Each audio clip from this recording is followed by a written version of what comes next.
হয়, অসমত প্ৰকৃত ভাৰতীয় নাগৰিকক বিদেশী নামত বৰ্তমান সময়ত চলি থকা অত্যাচাৰ আৰু অনাৰেবল সুপ্ৰিম কোৰ্টৰ গাইডলাইন অৱমাননা কৰি ডিপৰ্টেশ্যনৰ ফৰ্মেল প্ৰচিডিউৰ সম্পূৰ্ণৰূপে ভায়োলেট কৰি অসম চৰকাৰে ৰাতিৰ আন্ধাৰত অসমৰ বহুকেইজন ব্যক্তিক ধৰি লৈ গৈ সীমান্ত পাৰ কৰি পুছবেক কৰাৰ যিটো এটা ব্যৱস্থা গ্ৰহণ কৰিছিলে, এই ব্যৱস্থাটোক চেলেঞ্জ কৰি আমি ABMCয়ে মহামান্য উচ্চতম ন্যায়ালয়ত 562/2025 নম্বৰৰ এখন লেখ আবেদন দাখিল কৰিছিলোঁ।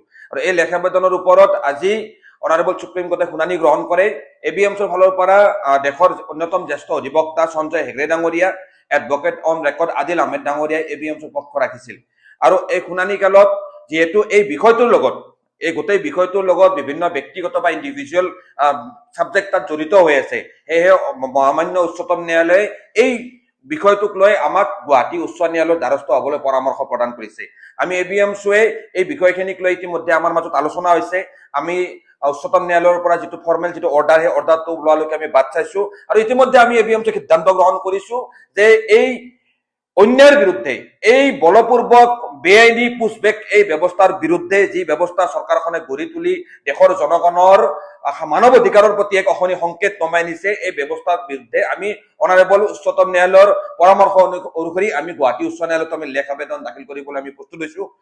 এই কঠিন সময়ত ABMCয়ে এক জাতীয় সংগঠন হিচাপে সংবিধানে দেখুওৱা প্ৰত্যেকটো পথেৰে আগবাঢ়ি যাবলৈ আমি শাৰীৰিক আৰু মানসিকভাৱে প্ৰস্তুত হৈছো। ABMCৰ অন্যায়ৰ বিৰুদ্ধে ন্যায় প্ৰতিষ্ঠাৰ এই সংগ্ৰামৰ যাত্ৰাত আমি সৰ্বস্তৰৰ জনগণৰ সহায় সহযোগিতা আন্তৰিকতাৰে কামনা কৰিছো।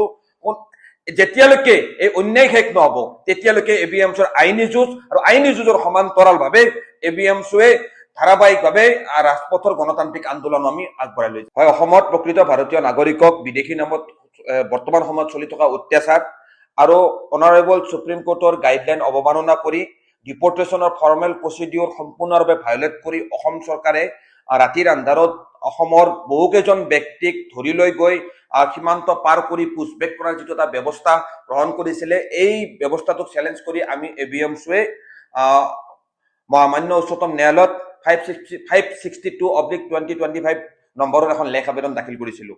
আৰু এই লেখ আবেদনৰ ওপৰত আজি অনাৰেবল সুপ্ৰিম কোৰ্টে শুনানি গ্ৰহণ কৰে। ABMCৰ ফালৰ পৰা দেশৰ অন্যতম জ্যেষ্ঠ অধিবক্তা সঞ্জয় হেগড়ে ডাঙৰীয়া, advocate on record Adil Ahmed ডাঙৰীয়াই ABMCৰ পক্ষ ৰাখিছিল। আৰু এই শুনানি কালত যিহেতু এই বিষয়টোৰ লগত এই গোটেই বিষয়টোৰ লগত বিভিন্ন ব্যক্তিগত বা ইণ্ডিভিজুৱেল ছাবজেক্ট তাত জড়িত হৈ আছে, সেয়েহে মহামান্য উচ্চতম ন্যায়ালয়ে এই বিষয়টোক লৈ আমাক গুৱাহাটী উচ্চ ন্যায়ালয়ৰ দ্বাৰস্থ হ'বলৈ পৰামৰ্শ প্ৰদান কৰিছে।